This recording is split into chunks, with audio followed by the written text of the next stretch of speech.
Awas, hati-hati. Antum pernah mendapatkan, ya, siapa yang puasa sehari di bulan Rajab pahalanya sekian, 2 hari pahalanya sekian, 7 hari dibukakan 7 pintu surga, 8 hari bebaskan 8 pintu neraka. Awas, hati-hati. Antum pernah mendapatkan, misal, mohon maaf, di Quran ada kalimat misalnya, ya, ekstasi. Ada kalimat misalnya sabu, narkoba. Tidak. Ya, tapi kalimat-kalimat ini yang merusak kepada akal diungkapkan dengan bentuk satu, khamr. Khamr. Ya. Misal, kalau Anda buka pertama kali Quran surah kedua Al-Baqarah ayat 219 posisi paling kiri sebelah bawah, yas'alunaka 'anil khamri wal maisir. Mereka bertanya pada Muhammad SAW tentang hukum khamr.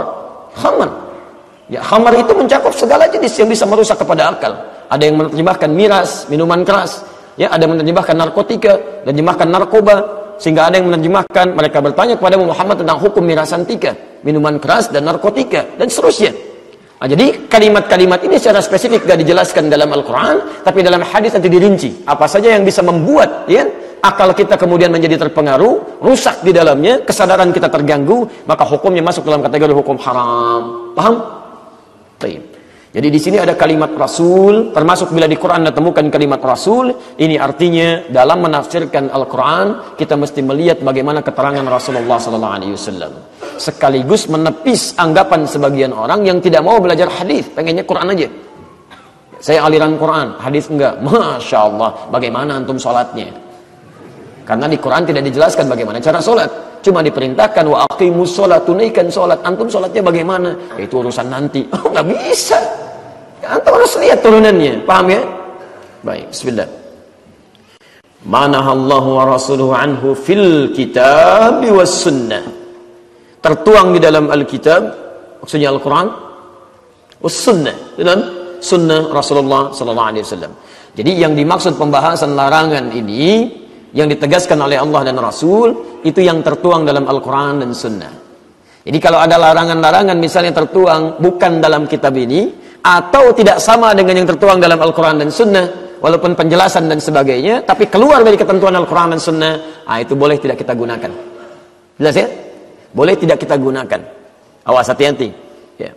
Dan termasuk mohon maaf, anjuran-anjuran kebaikan itu, kadang-kadang ada anjuran-anjuran yang kita dengar, tapi tidak harus kemudian kalimat umumnya muncul di Quran atau di Sunnah. Kalau di Quran jelas disebutkan sebagai ayat, kalau di Sunnah jelas disebut sebagai hadis.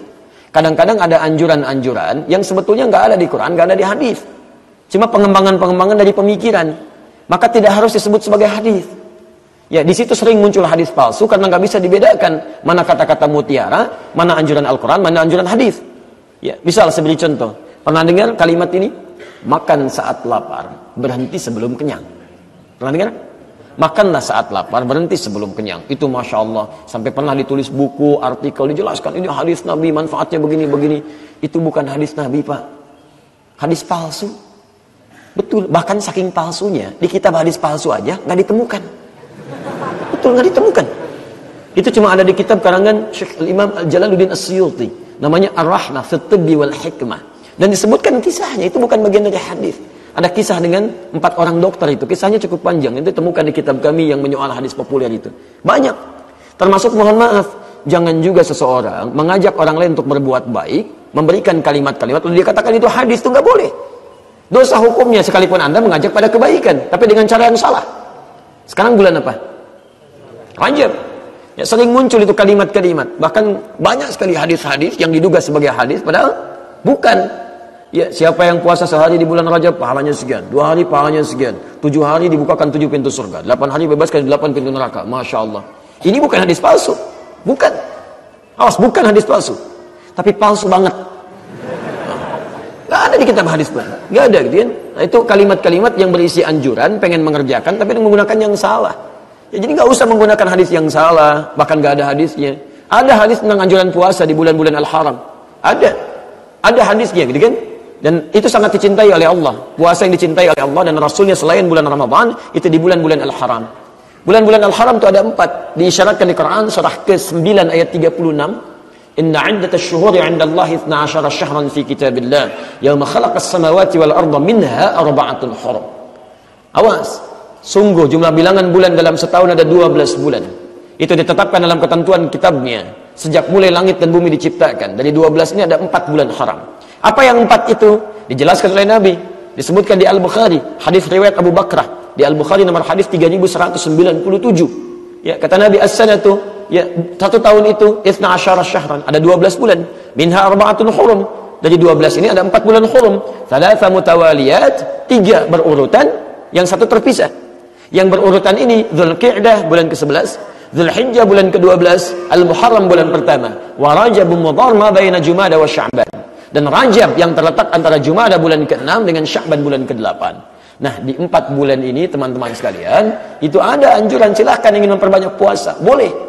Ya, jadi tidak harus dikhususkan di Rajab. Silahkan misalnya Dzulqa'dah boleh puasa, kemudian Dzulhijjah selain hari rayanya boleh puasa, kemudian Al-Muharram boleh puasa. Jadi kalau Anda tanya, bolehkah puasa di bulan Rajab? Boleh.